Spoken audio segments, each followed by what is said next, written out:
अहंकार आता है। क्या हम संभालेंगे तो संभले रहेंगे, हम नहीं संभालेंगे तो मर जाएंगे।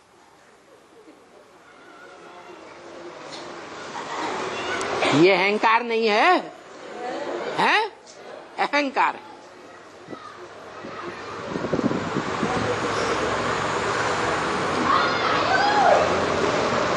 ये अहंकार को त्याग देना चाहिए।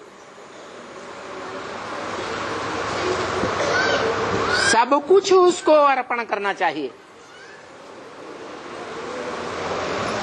लेकिन ये नहीं कहेंगे कि बाल बच्चों में हमारा मोह लगा हुआ है। ये कहेंगे कि हम संभालने वाले हैं, हम नहीं संभालेंगे तो कौन संभालेगा।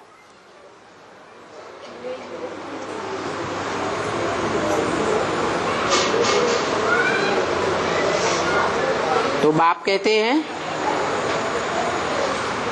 ईश्वरीय ज्ञान की जो पढ़ाई है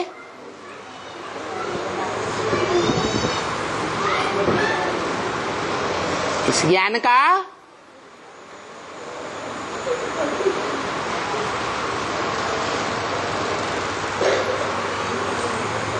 मुख्य एग्जाम कौन सा है? नष्टो मोहा स्मृति लब्धा। जब से ज्ञान में आते हैं,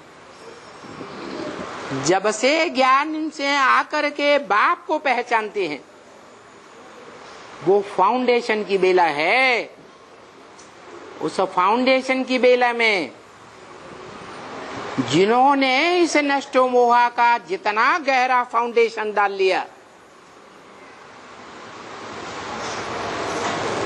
तो जो आदि सो अंत में उतना ही ऊंचा पद पाएंगे।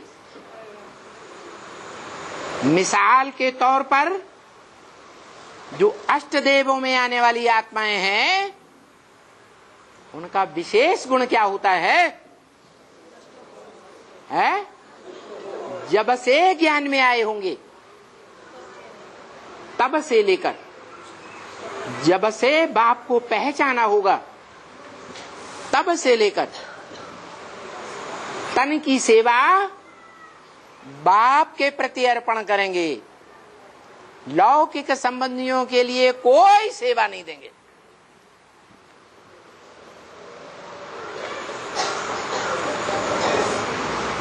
टटपुंजिया धन की सेवा, बैंक बैलेंस जो भी हो,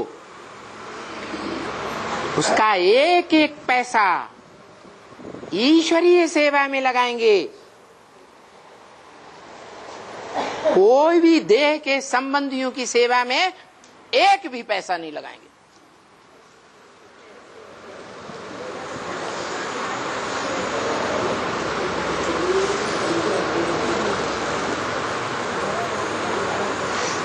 मन के संकल्प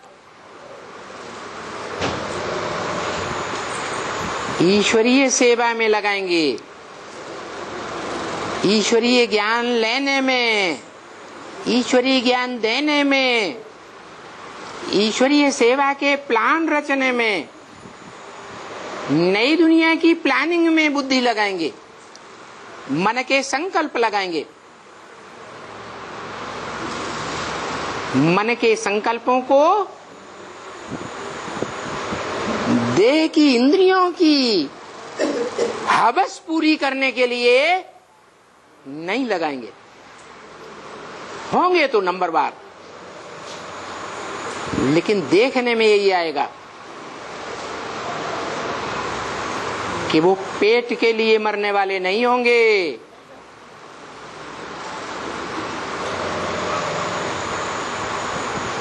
ईश्वरीय कार्य में जिंदगी देंगे तो खिचड़ी खाने को मिलेगी, वो भी पतली पतली।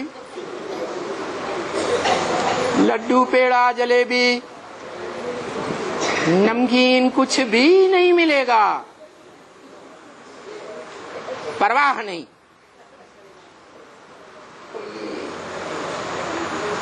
देह, देह के पदार्थों, देह के संबंधियों, जीवन में संपर्क में आने वाली आत्माओं की सारी शक्ति ईश्वरीय सेवा में अर्पण करने वाले होंगे, दूसरी ओर लगाने वाले नहीं होंगे। इसलिए कहा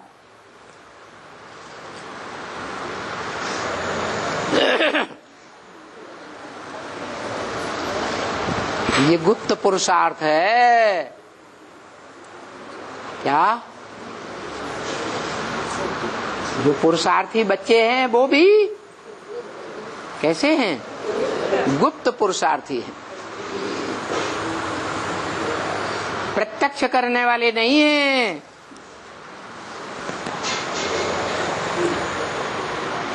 देह को भूल करके, देह की इंद्रियों की उपलब्धि भूल करके, देह की इंद्रियों से जो सुख प्राप्त करना है उसको भी भूल करके एक बाप को याद करता रहे।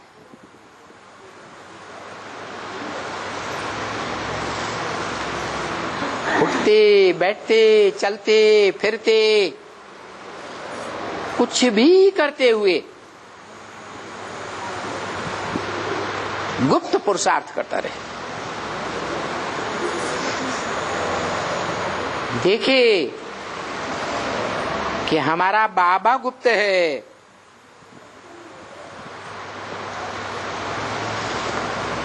जो कुछ भी सिखाते हैं गुप्त रखना सिखाते हैं। क्या क्या सिखाते हैं?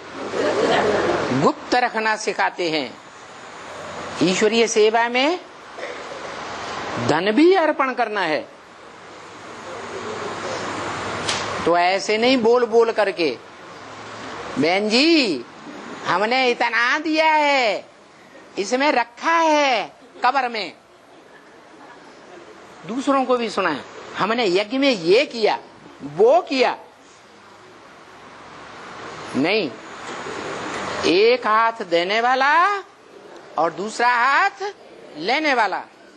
तीसरे को अगर पता चल गया तो उस दान की शक्ति खत्म होने लगती है, उसकी ताकत ही खत्म हो जाती है। इसलिए कहते हैं गुप्त दान महाकल्याण।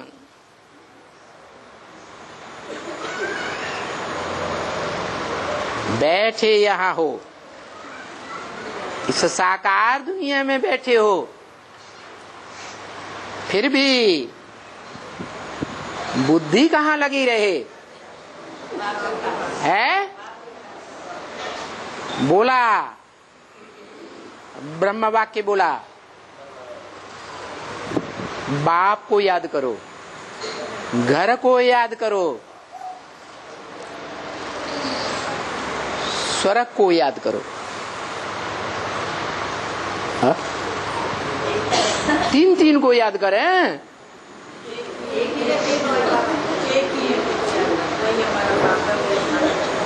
तीन के लिए नहीं बोला, इशारा दिया कि एक में ही तीनों हैं। वो हमको मुक्ति, जीवन मुक्ति देने वाला बाप भी है, प्रैक्टिकल में जीवन मुक्ति देने वाला है, प्रैक्टिकल में दुख दर्दों से मुक्त करने वाला है, मुक्ति देने वाला है।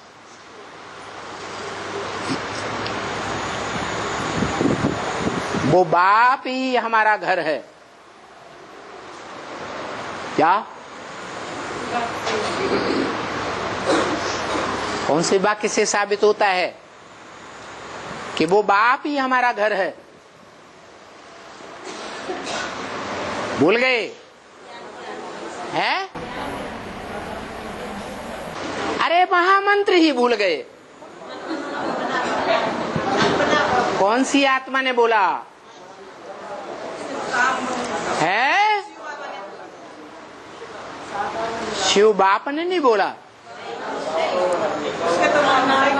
शिव बाप नहीं बोल सकता। मन मना भव, मेरे मन में समा जा।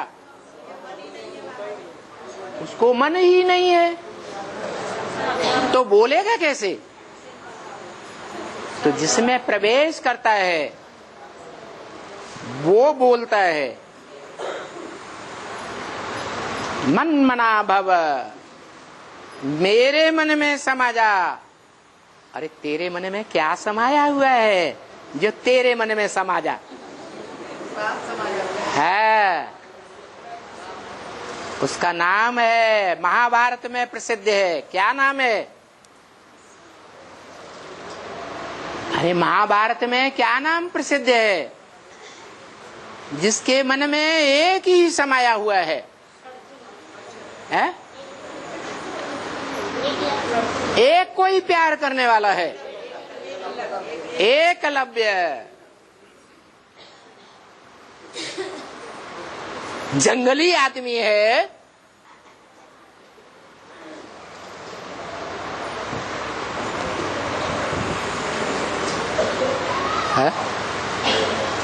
गांव का छोड़ा है या नहीं है? क्या है? गांव का छोड़ा है। गांव जंगल में होते हैं ना कि बड़े बड़े शहरों में होते हैं? शहरी सभ्यता में, शहरी बोलचाल में और गांवड़े की बोलचाल में अंतर होता है या नहीं होता है? तो बोला गांवड़े का छोरा। भक्ति मार्ग में गीत बनाई दिए, छोरा गंगा किनारे बाला। क्या गीत बनाई दिया? छोरा गंगा किनारे बाला, खाए के पान बनारस बाला। कौन सा पत्ता? बनारस का पत्ता। अरे सृष्टि का पहला पत्ता नहीं, बनारस का पत्ता। कौन सा पत्ता? चैतन्य या जड़? कौन है वो पत्ता? है? अरे बनारस की कौन सी आत्मा प्रसिद्ध है शास्त्रों में? काशी नगरी, खाए के पान बनारस बाला।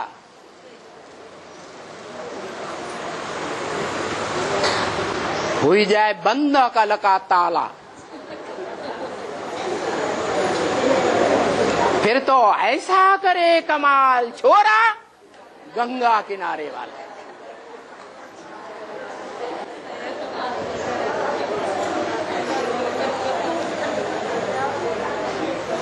सबकी अकल को ताला लगाने वाला।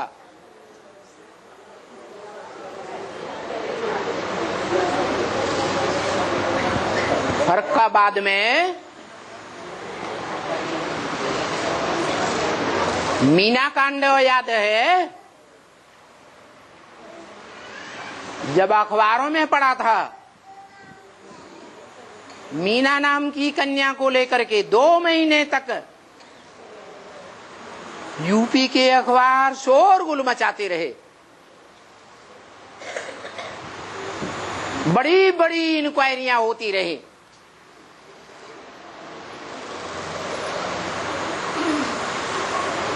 कोई फर्रुखाबादी आदमी को लेकर के तिराहों पर, चौराहों पर बीसियों पुतले जलाए जाने लगे।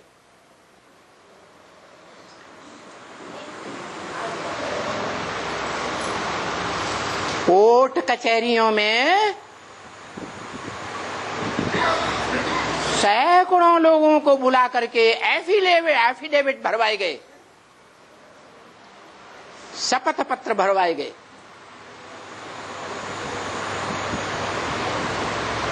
दुनिया भर का वितंडवाद किया गया।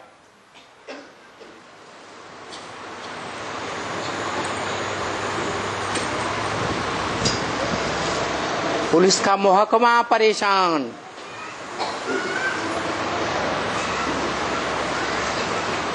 एडमिनिस्ट्रेशन करने वाले बड़े बड़े अधिकारी परेशान।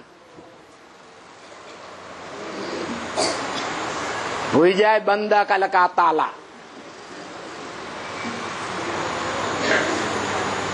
कोई निराकरण नहीं होने निकाल पाए।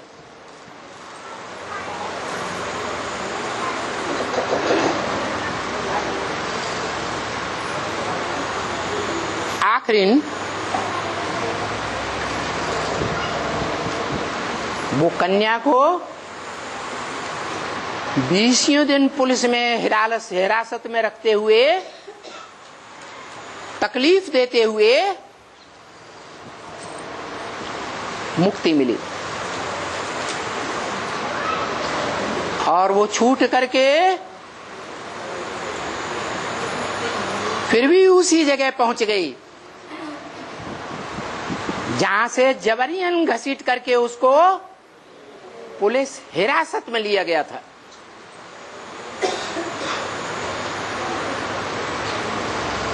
तो सबकी अकल का ताला बंद हो जाता है।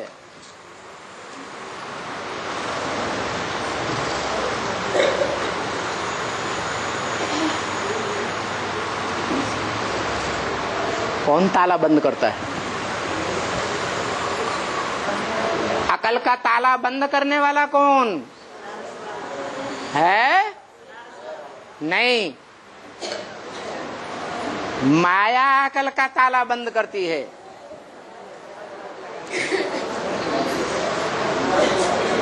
अकल का ताला माया बंद करती है।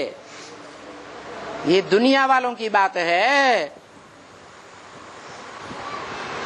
और हम ब्राह्मण बच्चों में कौन सा ताला बंद होता है? कौन सा ताला लगता है? गॉड रेज का ताला। गॉड माने भगवान, रेज माने किरणें। भगवान की जो ज्ञान की किरणें हैं, उन किरणों का अगर महत्व नहीं दिया, उन किरणों की अवहेलना की,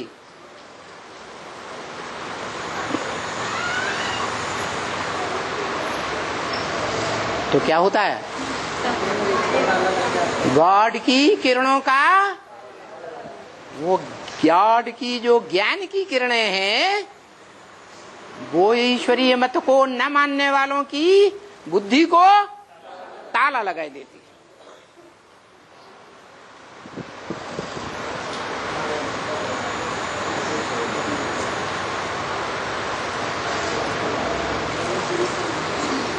जो मत देने वाला एक ही है प्रैक्टिकल में, जो ऊंच ते ऊंच मत देने वाला है।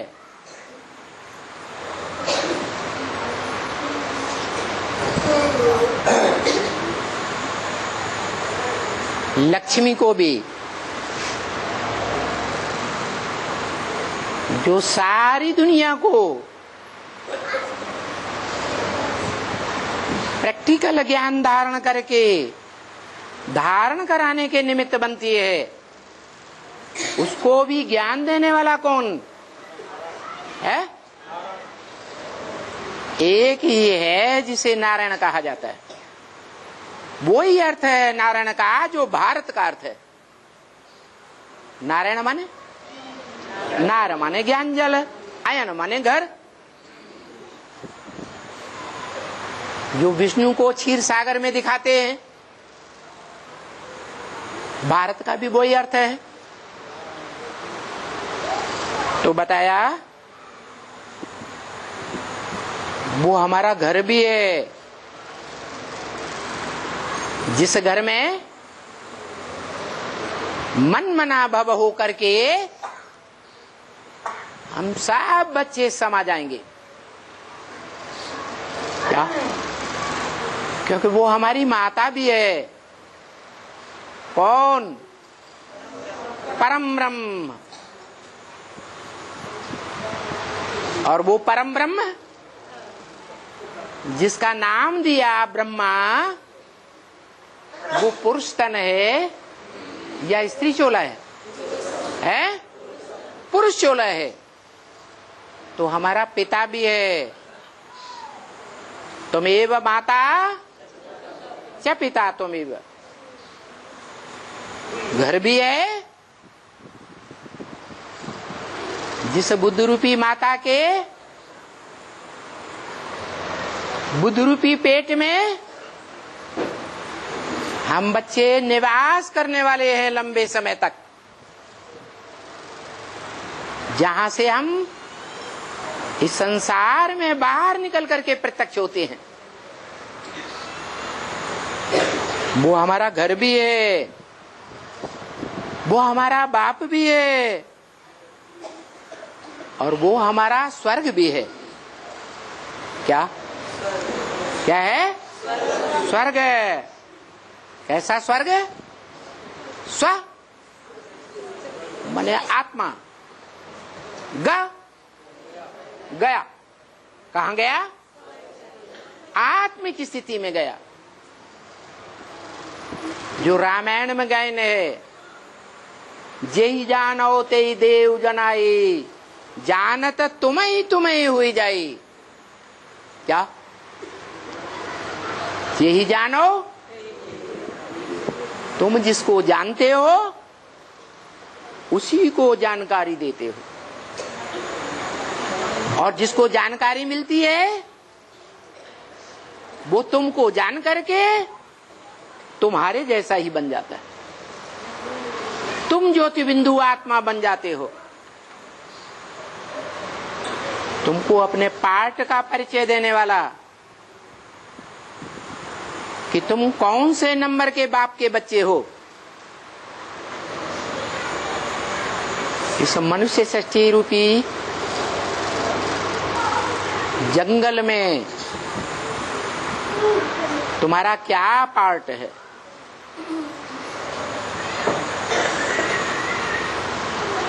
सुखी सृष्टि में क्या पार्ट है, जिसे सुखधाम कहा जाता है, और दुख की नरक सृष्टि में क्या पार्ट है, जिसे दुखधाम कहा जाता है। मानो उस बाप में तीनों धाम समाये हुए हैं। क्या? दुखधाम, सुखधाम और शांति धाम।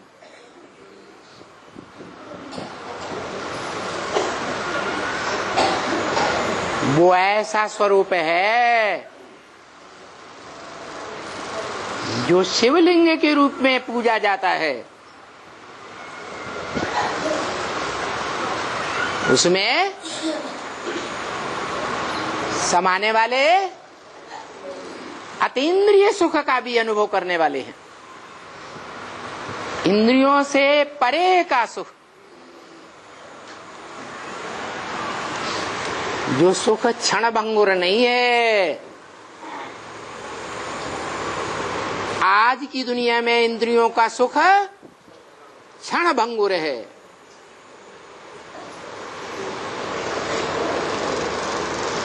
ज्यादा दुख और सुख थोड़े समय का। थोड़े समय के सुख के लिए सारा जीवन आदमी कितना दुखी होता रहता है। काग विष्ठा समान सुख है, क्योंकि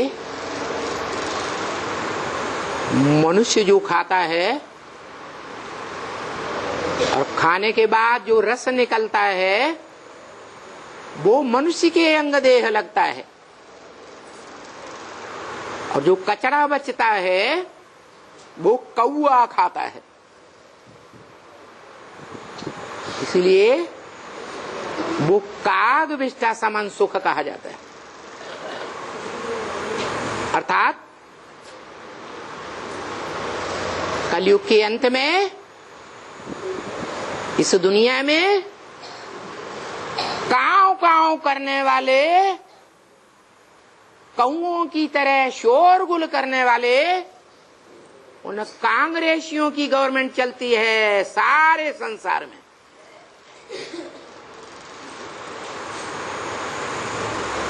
जो कांग्रेसी नेता हैं जहां तहां काव काव काव काव करते ही रहते हैं। हम दुनिया को स्वर्ग बनाएंगे, हम देश को सुखी बनाएंगे। बजाय सुखी होने के देश देशांतर में और ही दुख बढ़ता चला जाता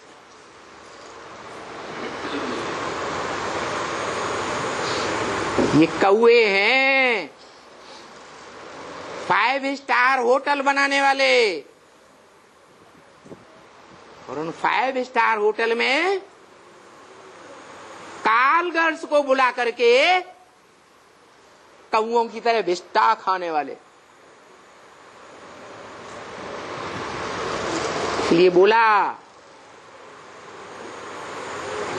कि तुम बच्चे तो स्वर्ग के सुख भोगते हो। कौन से युग में है? हाँ, सतयुग तो बाद में आएगा। स्वर्णिम सतयुग, स्वर्णिम सुख की दुनिया संगम में बनती है और इसी जीवन में बनती है जिस जीवन में गोप गोपियां अतीन्द्रिय सुख भोगती है। कैसा सुख? इंद्रियों से परे का सुख। सतयुग के पहले जन्म में राधा कृष्ण जैसे पहले पत्ते देह के अंग का सुख भोगते हैं। देह विनाशी, दो देह का अंग भी विनाशी, तो आत्मा गिरती कला में जाती है या चढ़ती कला में जाती है? और तुम कौन सा सुख भोगते हो? है चढ़ती कला का सुख भोगते हो। कलाएं तो बंधी हुई हैं, निश्चित हैं, 16 कला ज्यादा से ज्यादा।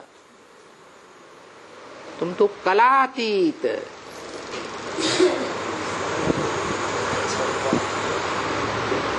कैसा सुख भोगते? अतीन्द्रिय सुख भोगते हो।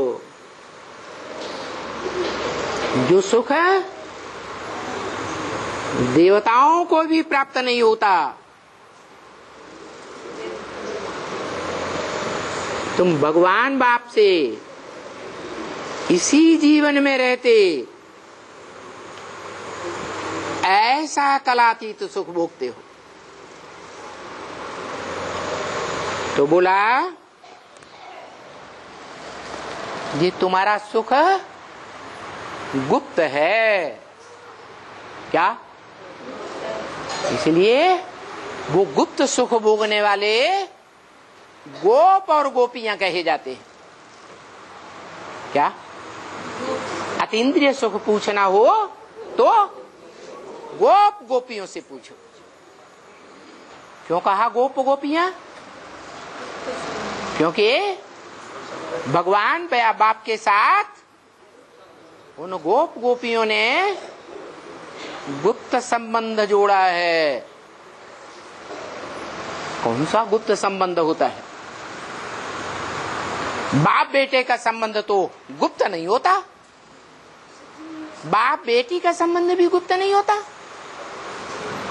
बाप अपने बच्चे को, अपनी बच्ची को सारे संसार के सामने गोद में लेकर के सुख ले सकता है? नहीं ले सकता? ले सकता है। कौन सा सुख है? पति पत्नी का सुख है, जो गुप्त संबंध है। ये कोई देह की बात नहीं है। देह के इंद्रियों से सुख भोगने की भी बात नहीं है। इंद्रियों में भी बड़े से बड़ी प्रधान इंद्रिय कौन सी है? मन। कि मन के संकल्पों का खेल है। भले कोई बांधेली माता है, इस जीवन में बंधी हुई है, समाज के, सरकार के नियमों से बंधी हुई है। एक पति के साथ इंद्रियों का सुख लेने के लिए, लेकिन मन को कोई बांध सकता है? बांध सकता है? नहीं बांध सकता। मन के अंदर अगर पक्की भावना बैठी हुई है तो उसको भगवान बाप ने रास्ता बताया है। क्या रास्ता बताया है? माताओं को शिव बाबा के साथ इस संगम युगी जीवन में कौन सा संबंध पहले पक्का करना है? माँ और बेटे का संबंध। जो माँ का हृदय है, जिसको अपना बच्चा बना लेती है भावना से, उसके साथ दूसरा कोई संबंध अच्छा ही नहीं लगता। माँ को सबसे प्यारा संबंध क्या होता है? बच्चे का संबंध। तो एक बार बच्चा बना लिया शिव बाबा को, तो दूसरा संबंध लेने की इच्छा रहती ही नहीं। माताएं अपने जीवन में भावना भी भरती है। जो लिखा है तुलसीदास ने, भाव प्रधान विश्व रचि राधा। ये भावना भरती है कि हमको बच्चा मिले तो कैसा बच्चा मिले? कृष्ण बच्चा जैसा। दुनिया तो समझती है कि सतयुग का कृष्ण जो 16 कला संपूर्ण था, हे कृष्ण नारायण वासुदेव कहते हैं, कीर्तन में गाते हैं, उस कृष्ण को समझते हैं। हम ब्राह्मण बच्चे तो जानते हैं कि सतयुगी कृष्ण का शास्त्रों में कोई गायन नहीं है। क्या शास्त्रों में सतयुग और त्रेता का गायन है? नहीं। कहाँ का गायन है? संगम युग का गायन है। संगम युग में शिव बाप ब्रह्म वाक्य में घोषणा करते हैं, क्या? इन लक्ष्मी नारायण का जन्म कब हुआ? इन लक्ष्मी नारायण का इशारा करते थे नर से नारायण, नारी से लक्ष्मी बनने वाले नारायण की तरफ। जो ज्ञान प्रकाश के वलय की दुनिया में दिखाए गए नारायण, नर से डायरेक्ट नारायण, वो नारायण कौन सी दुनिया के मालिक है? कब पैदा होते हैं? 76 में पैदा होते हैं। पैदा होने का मतलब क्या? 5 तत्वों से बने बच्चे के रूप में पैदा होने की बात है या मनरूपी भावना की बात है? मनरूपी भावना की बात है कि कोई मन बुद्धि रूपी बच्चे हैं जो 76 में अपने पार्ट को पहचान जाते हैं, जान जाते हैं। इस सृष्टि रूपी रंगमंच पर मेरा नर से नारायण और नारी से लक्ष्मी बनने का पार्ट है।